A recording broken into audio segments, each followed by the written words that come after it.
prosecution's first witness testified to a whole bunch of things that sound sleazy, but by definition aren't actual crimes. There aren't cameras in the courtroom, so I have to explain what David Pecker said.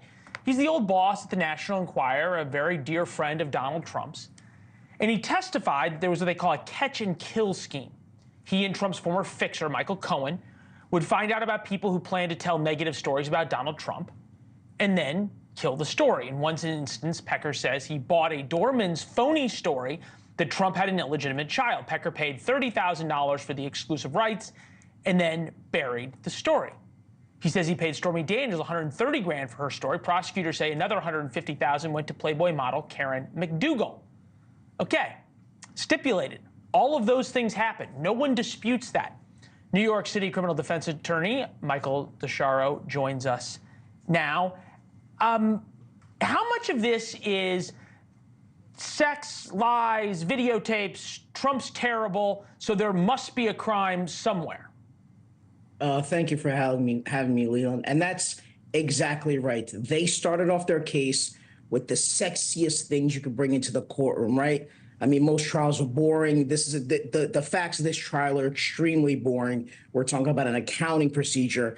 So you bring in a porn star, you bring in the National Enquirer, you bring in the illegitimate kids, and they're putting up all these things that have no bearing on proving the crime. It's simply a way to hopefully titillate the jury in framing the defendant, Donald Trump, as this sleazy guy who'll do anything to and cover it up to get away with it.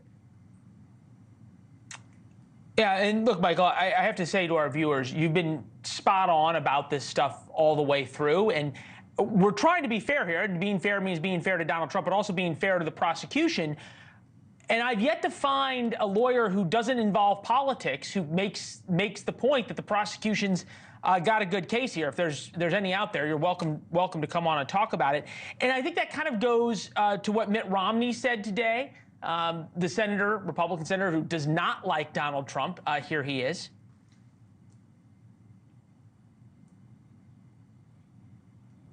I think everybody has made their own assessment of President Trump's character, and so far as I know, you don't pay someone $130,000 not to have sex with you. And an issue here is not whether Stormy Daniels and Donald Trump had sex. An issue is whether or not it was accounted for correctly in the books of the Trump organization. Looking forward, if they're going to actually prove a crime was committed, what do they have to get to?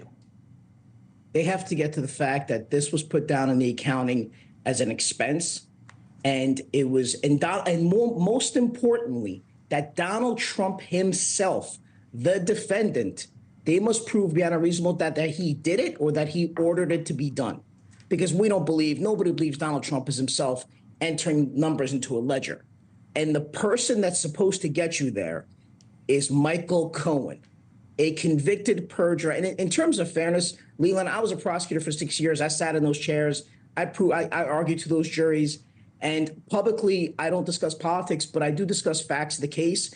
And every single legal expert that I've spoken to in New York City, regardless of their political stripes, thinks this is a very weak case. And the weakest part to me, and I can't wait for this, is going to be the testimony and cross of a known perjurer who every day is on the internet, on social media, attacking Donald Trump. Michael Cohen isn't just a liar. He's a anti-Trump fanatic. So it's going to be very easy to paint him as somebody who'll say anything about Donald Trump in order to get him convicted.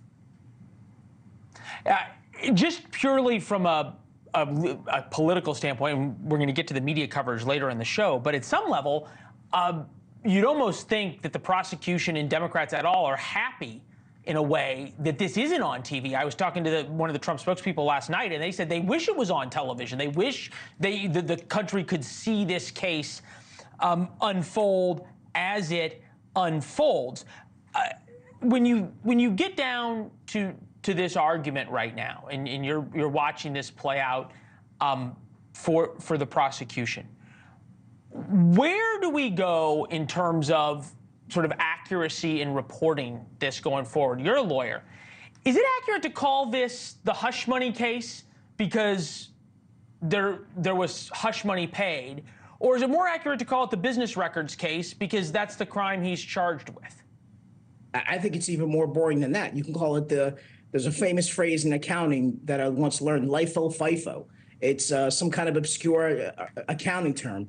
This is one of the most boring and one of the most unique cases that's ever been brought. I've never seen a misdemeanor whose statute of limitations has expired be raised from the dead and brought up to be a felony and get an indictment on that. So, but the Supreme Court of New York, what we call the Court of Appeals, has solved this in some way. You can now get the full transcript free of charge of the trial. Thanks for watching. Go to joinnn.com to find NewsNation on your television provider.